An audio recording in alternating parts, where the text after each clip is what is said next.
So Mark, we've been using the brain gauge for tracking the progress of clients through different protocols, whether they're folks who are needing to rebuild things like Alzheimer's, traumatic brain injuries, and things like long COVID and others, right?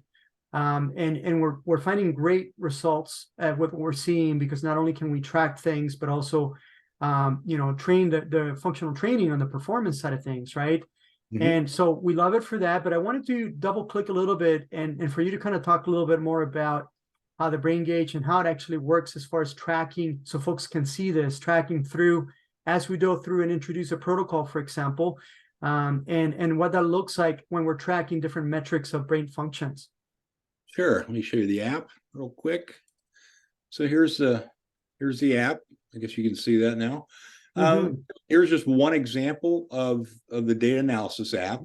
And basically what you see here is this is over here. This is where this person got a concussion.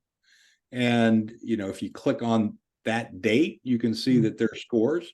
And if you're not familiar with these scores, all you got to know is red is bad and green is good. Short is not good. And these are really good scores. But as that person progressed, as they recovered, their scores got much better. So that's just typical of someone, not everyone recovers at the same rate.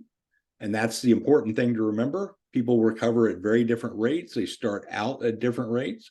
And so if you look at another one, this person, a lot of times scores actually get a little bit worse at first, and then they get better. But again, this is sometimes it takes a long time before that person starts recovering. But basically, what I'm showing you is like, here's somebody who, again, they had a concussion. This is where the concussion was. Track them up to here. They returned to play. And then after they returned to play, they came back and said they were starting to get headaches again. And they had, and so, basically their scores were a little bit worse, but they were periodically getting headaches and when they went to class. So, the brain gauge is really good at tracking concussions and showing recovery. This is really short. This is just showing how bad it was at the beginning versus how good it was when they got cleared. So, that's just the kind of thing that it can be used for. You can track, and it's used for tracking, the recovery. One thing that it's used for is tracking recovery of concussion. And what I love about the brain gauge, the way we've been using it, so we're really doing the concept of smart wellness, evidence-based wellness. So we have treatments and modalities that we're multiple modes of modalities that we include into a client's protocol, whether it's concussion, traumatic brain injury, or performance. And we go through a checklist of trying different things. So what I love about it is that as we make changes with a client's protocol every 2 weeks, we're able to make notes and change and actually track the impact to the change. So if we for example, we change 2 variables, maybe we increase the photobiomodulation, or maybe we actually start including pulse electromagnetic frequencies, or adding different types of supplements, or doing different fascia work. So we lock that in 2 to 3 changes, and then we actually have this brain functional inputs on the training as well as the tracking. And we're able to track those things over time, along with things like heart rate variability, which we can actually import through the platform as well, and other metrics that we care about. So it really becomes like our main dashboard for tracking these different outcomes every 2 weeks, as well as seeing the trends over time. So we love it. It's a really fantastic platform, and it really helps us to take the guesswork out of getting an athlete from their comprehensive traumatic brain injury protocol and working with other practitioners to then getting them to a point where they can go back to the field, really taking that guesswork out of it. Because right now, I'll tell you, it's not much of a precise science in our opinion, right? And so we believe that it's really the best responsible way to measure brain functions, and then make sure that those brain functions are up to speed. And because traumatic brain injuries are not just in the brain, people think it's just the brain, but really it affects the fascia and the entire system of the body. And we're using the brain gauge to actually measure those outcomes, to making sure that that mind and body connection is really optimal, healthy, to get athletes back into the field. So it really takes that guesswork, is very objective, There's not much subjectiveness in it.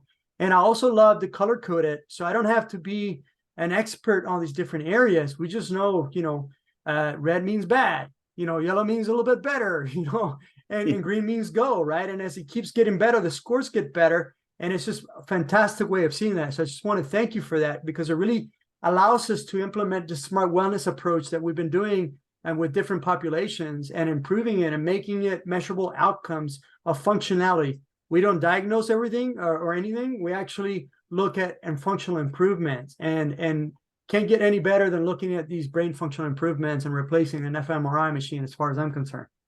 Yeah.